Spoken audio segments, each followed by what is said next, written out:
ನಮಸ್ಕಾರ. ನಾನು ನಿಮ್ಮ ಮಲ್ಲಿಕಾರ್ಜುನ ನಾಯ್ಕ. ಸಿಬಿಎಸ್ ವಾರ್ತೆಗಳಿಗೆ ಸ್ವಾಗತ. ವಾರ್ತೆಗಳ ವಿವರ. ನಮಸ್ಕಾರ. ಸಿಬಿಎಸ್ ನ್ಯೂಸ್ ವಾರ್ತೆಗಳಿಗೆ ಸ್ವಾಗತ. ವಾರ್ತೆಗಳ ವಿವರ. ಮಾದಕ ವಸ್ತುಗಳ ಸೇವನೆ ಆರೋಗ್ಯದ ಮೇಲೆ ದುಷ್ಪರಿಣಾಮ. ಸಿಪಿಐ ಸೋಮಶೇಖರ್ ಚುಟ್ಟಲ್. ಮಾದಕ ವಸ್ತುಗಳ ಸೇವನೆಗೊಮ್ಮೆ ಒಳಗಾದರೆ ಅದರಿಂದ ಹೊರಬರುವುದು ಕಷ್ಟ. ಇದು ಮಾನವನ ಆರೋಗ್ಯದ ಮೇಲೆ ದುಷ್ಪರಿಣಾಮ ಬೀರಲಿದೆ ಎಂದು ಗಂಗಾವತಿ ಗ್ರಾಮೀಣ ಪೊಲೀಸ್ ಠಾಣೆ ಸಿಪಿಐ ಸೋಮಶೇಖರ್ ಜುಟ್ಟಲ್ ಹೇಳಿದ್ದಾರೆ. ಗಂಗಾವತಿ ಗ್ರಾಮೀಣ ಪೊಲೀಸ್ ಠಾಣೆ ಹಾಗೂ ಗಂಗಾವತಿ ನಗರದ ಶ್ರೀ ಕೊಲ್ಲಿ ನಾಗೇಶ್ವರರಾವ್ ಸರ್ಕಾರಿ ಪ್ರಥಮ ದರ್ಜೆ ಕಾಲೇಜಿನಲ್ಲಿ ಅಂತಾರಾಷ್ಟ್ರೀಯ ಮಾದಕ ವಸ್ತುಗಳ ಸೇವನೆ ಮತ್ತು ಕಳ್ಳ ಸಾಗಾಣಿಕೆ ವಿರೋಧಿ ಸಪ್ತಾಹ ಅಂಗವಾಗಿ ಬುಧವಾರ ಆಯೋಜಿಸಿದ್ದ ಕಾರ್ಯಕ್ರಮ ಉದ್ಘಾಟಿಸಿ ಅವರು ಮಾತನಾಡಿದರು. ಮದ್ಯಪಾನ, ಧೂಮಪಾನದಂತಹ ದುಶ್ಚಟಗಳಿಗೆ ಹದಿಹರೆಯದ ವಯಸ್ಸಿನವರು ಒಳಗಾಗುತ್ತಾರೆ. ಒಮ್ಮೆ ಮಾದಕ ವಸ್ತುಗಳ ಸೇವನೆಗೆ ಒಳಗಾದರೆ ಅದರಿಂದ ಹೊರಬರುವುದು ತುಂಬಾ ಕಷ್ಟ ಎಂಬುದನ್ನು ತಿಳಿಹೇಳಬೇಕಿದೆ ಎಂದರು. 1980ರಲ್ಲಿ 70-30 ವರ್ಷ ವಯೋಮಾನದ ಬಳಿಕ ಮದ್ಯಪಾನ, ಧೂಮಪಾನಕ್ಕೆ ಒಳಗಾಗುತ್ತಿದ್ದರು. ಆದರೆ ಇತ್ತೀಚೆಗೆ 17-18 ವರ್ಷ ವಯೋಮಾನದವರು ವ್ಯಸನಕ್ಕೆ ತುತ್ತಾಗುತ್ತಿದ್ದಾರೆ.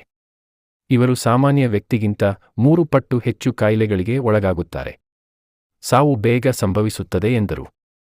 ಈ ಸಂದರ್ಭದಲ್ಲಿ ಪಿಎಸ್ಐ ಎಂ ಅನ್ಸಾರಸಾಬ, ಪ್ರಾಂಶುಪಾಲರಾದ ಜಗದೇವಿ ಕಲಶೆಟ್ಟಿ, ಡಾ ಸೋಮಶೇರ್, ಎಎಸ್ಐ ಮಂಜುನಾಥ ಹುಲ್ಲೂರು, ಡಾ ರವಿಕಿರಣ, ಪ್ರೊ ಕರಿಗೋಳಿ, ಪೊಲೀಸ್ ಸಿಬ್ಬಂದಿಗಳಾದ ಬಸವರಾಜ ಚಿನ್ನೂರು, ಮಾಸಪ್ಪ, ವಿದ್ಯಾರ್ಥಿಗಳು ಸೇರಿದಂತೆ ಇತರರು.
ಸತತವಾಗಿ ಅದು ಬೇಕಾ ಅಂತಂದು ಅವರಲ್ಲಿ ಬರ್ತದೆ.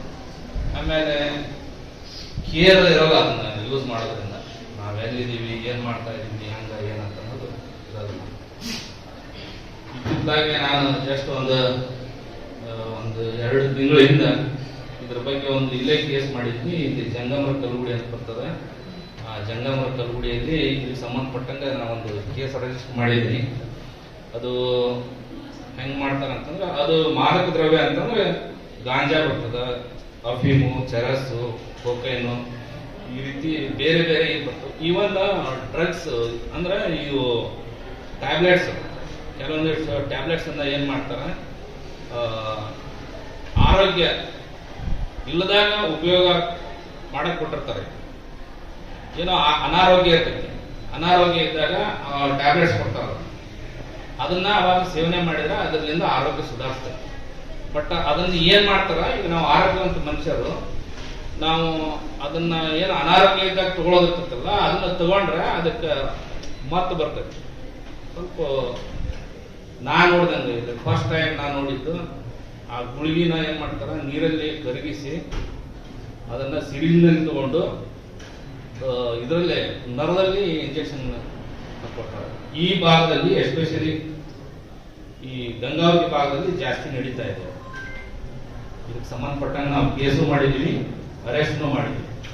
ಅದಕ್ಕೆ ಹೆಚ್ಚಾಗಿ ನಾನು ಅದರಲ್ಲಿ ಏನು ಉಪಯೋಗ ಮಾಡ್ತಿದ್ರಲ್ಲ, ಆ ಉಪಯೋಗ ಮಾಡ್ತಕ್ಕಂಥ ವ್ಯಕ್ತಿಗಳು ಏನು ಸಣ್ಣವರು, ಅವರು ಏನು ಭಾಳ ದೊಡ್ಡ ಇದಲ್ಲ, 21-22 ವಯಸ್ಸು, ಅವರು ಒಂದೇ ವರ್ಷ ಅದನ್ನ ಸೇವನೆ ಮಾಡಿದಾರ, ಅದನ್ನ ಬಿಟ್ಟು ಇರಾಕ್ ಆಗೋದಲ್ಲ ಅವ್ರಿಗೆ. ಆ ರೀತಿ ಅವರಲ್ಲಿ ಇದು. ಆಮೇಲೆ ಕಂಟ್ರೋಲ್ ಆಗಿಲ್ಲ ಅವ್ರಿಗೆ, ಅದನ್ನ ಬಿಟ್ಟು ಇರಾಕ್ ಆಗೋದಲ್ಲ, ಹುಚ್ಚರಾಗಿ ಬಿಟ್ಟಿದಾರ. ಅದನ್ನ ನಾನು ಅವ್ರು ಕರ್ಕೊಂಡ್ಬಂದು ಒಂದು ಬೇರೆ ರಿಹ್ಯಾಬಿಲಿಟೇಷನ್ ಸೆಂಟರ್ನೊಳಗೆ ಇಟ್ಟಾಗ ಅವ್ರಿಗೆ ಅದನ್ನ ಬಿಟ್ಟು ಇರಾಕ್ ಆಗಲ್ಲ. ಯಾರ ತಂದೆ ಯಾರ ತಾಯಿ ಏನ್ ಅನ್ನೋದು ಅವ್ರಿಗೆ ತಗೊಳ್ಳೋರಲ್ಲ. ಆ ಅದನ್ನ ಯೂಸ್ ಮಾಡಿ ಮಾಡಿ ಆ ರೀತಿ ಅವ್ರದ್ದು ಪ್ರಜ್ಞೆ ಕಳ್ಕೊಂಡಿರ್ತಾರೆ.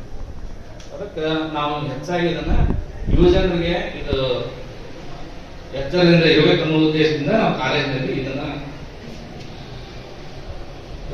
ಯಾವ ರೀತಿ ಯೂಸ್ ಮಾಡ್ತಾರ ಅಂತಂದ್ರ, ಕೆಲವೊಂದಿಷ್ಟು ಜನ ಅದನ್ನ ಓರಲಿ ತಗೊಂತಾರ, ಕೆಲವೊಂದಿಷ್ಟು ಜನ ಅದನ್ನ ಇಂಜೆಕ್ಷನ್ ಮುಖಾಂತರ ತಗೊಂತಾರ,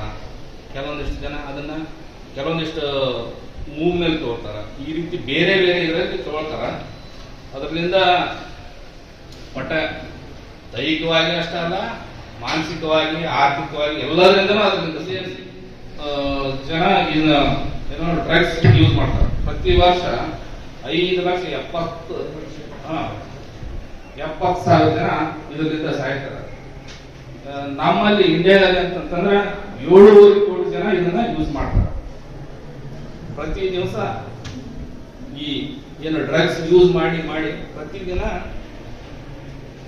10 ಜನ ಇದರಿಂದ ಆತ್ಮಹತ್ಯೆ ಮಾಡ್ಕೊಳ್ತಾರೆ. ಇದರಾಗಿ ಹೆಚ್ಚಾಗಿ ಇದನ್ನ ಯೂಸ್ ಮಾಡೋರು 16 ವರ್ಷಕ್ಕಿಂತ ಕಡಿಮೆ ಇದ್ದವರು ಜಾಸ್ತಿ.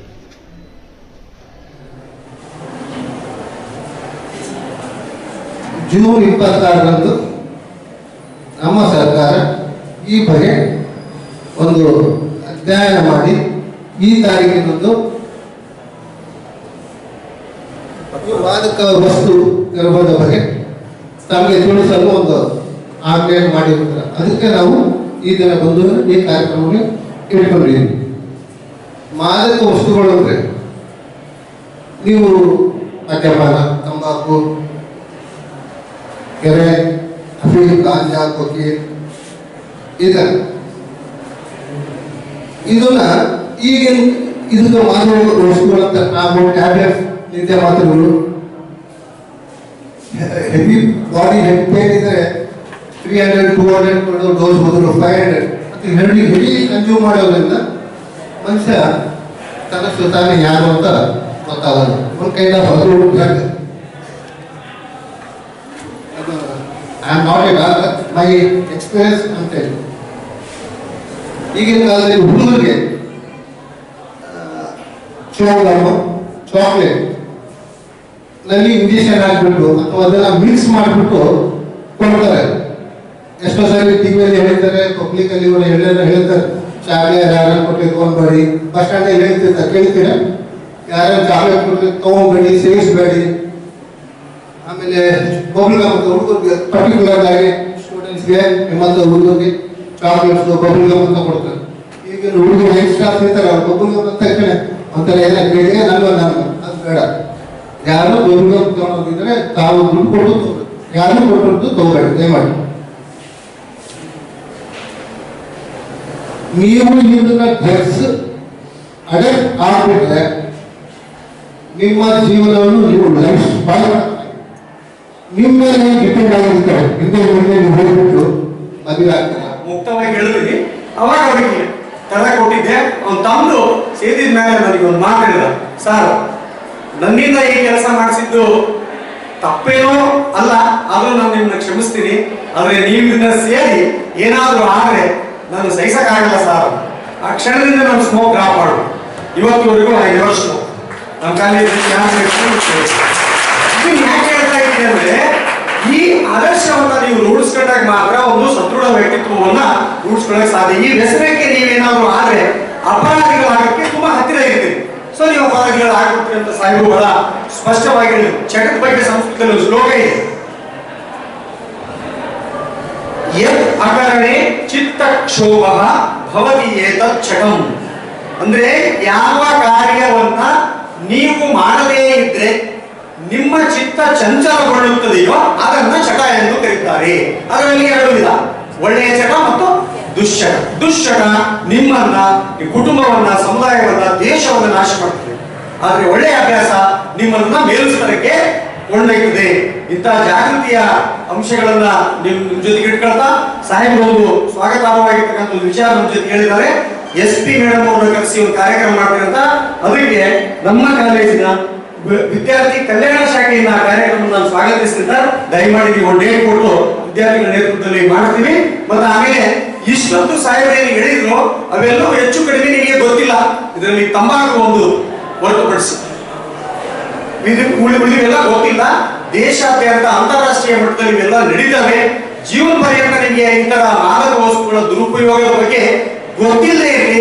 ಒಂದು ವೇಳೆ ಗೊತ್ತಾದ್ರೂ ಕೂಡ ಇತರರಿಗೆ ಜಾಗೃತಿ ಮೂಡಿಸಕ್ಕೆ ಬಳಸಬೇಕೆ ವಿನಃ ಮಾದಕ ದ್ರವ್ಯಗಳನ್ನ, ವಸ್ತುಗಳನ್ನ ದುರುಪಯೋಗಕ್ಕೆ ಬಳಸಬಾರದು ಅಂತ ಕಾಳಜಿಯ ಮಾತನ್ನ ಕೂಡ ನಾವು ಹೇಳೋಣ.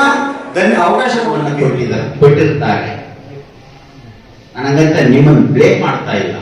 ಅಂದ್ರೆ ಮಕ್ಕಳು, ಪಾಲಕರ ಆಸೆ ಏನಿದೆ, ಅವರ ಚಿಂತನೆ ಏನಿದೆ, ಅವರ ಕನಸುಗಳೇನಿದ್ದಾವೆ ಅದರ ಕಡೆ ನಾವು ಗಮನ ಕೊಡಬೇಕು. ಅದನ್ನು ಬಿಡ್ತೀವಿ. ಇತ್ತೀಚೆಗೆ ಎಷ್ಟೋ ವಿದ್ಯಾರ್ಥಿಗಳು, ಎಷ್ಟೋ ಬೇರೆ ಬೇರೆ ಯುವಕ ಯುವತಿಯರು ಈ ಮಾದಕ ವಸ್ತುವಿನ ಗೀಳಿಗೆ ಒಳಗಾಗ್ತಾ ಇದ್ದಾರೆ.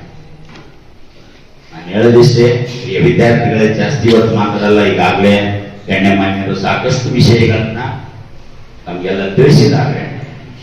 ಈ ಮಾದಕ ವಸ್ತುಗಳಿಂದ ನಮ್ಮ ಹಣ ಖರ್ಚಾಗೋದಲ್ಲದೆ ನಮ್ಮ ಸಮಯ, ನಮ್ಮ ಶರೀರ, ನಮ್ಮ ಆರೋಗ್ಯ, ನಮ್ಮತನ ಮತ್ತು ಸಮಾಜದಲ್ಲಿ ಮರ್ಯಾದೆ ಹಾಳಾಗುತ್ತೆ. ಯಾಕಂತಂದ್ರೆ ಇಂತಹ ಒಂದು ಅಕ್ರಮ ಚಟುವಟಿಕೆಗಳಲ್ಲಿ ಸಮಾಜ ವಿರೋಧಿಯಾದಂತಹ ಕೃತ್ಯಗಳಲ್ಲಿ ಹೆಚ್ಚಾಗಿ ಪಾಲ್ಗೊಳ್ತಾ ಇರುವುದು ಯುವ ಜನತೆ ಅನ್ನೋದನ್ನ ಮನಗಂಡಿರ್ತಕ್ಕಂತಹ ಇಲಾಖೆ ಇಂತಹ ವಿದ್ಯಾರ್ಥಿಗಳಿಗೆ ಒಂದು ಸಾಮಾಜಿಕ ಪ್ರಜ್ಞೆಯನ್ನ ಬೆಳೆಸುವಂತಹ, ಸಾಮಾಜಿಕ ಅರಿವನ್ನ ಮೂಡಿಸುವಂತಹ, ಇಂತಹ ಸಮಾಜ ವಿರೋಧಿ ದುಷ್ಕೃತ್ಯಗಳಲ್ಲಿ ಪಾಲ್ಗೊಳ್ಳದಂತೆ ಅವರಲ್ಲಿ ಒಂದು ಅರಿವನ್ನು ಮೂಡಿಸುವಂತಹ, ಅಂದ್ರೆ ಇದೊಂದು ಅರಿವಿನ ವಿಸ್ತಾರನ ಅವರು ಮಾಡ್ತಾ ಇದ್ದಾರೆ. ಹಾಗಾಗಿ ನಮ್ಮ ಕಾಲೇಜಿನಲ್ಲಿ ಈ ಮಾದಕ ವಸ್ತುಗಳ ದುರುಪಯೋಗದಿಂದ ಆಗುವಂತ ಅನಾಹುತಗಳು, ಕುಟುಂಬದ ವಿನಾಶ, ಆ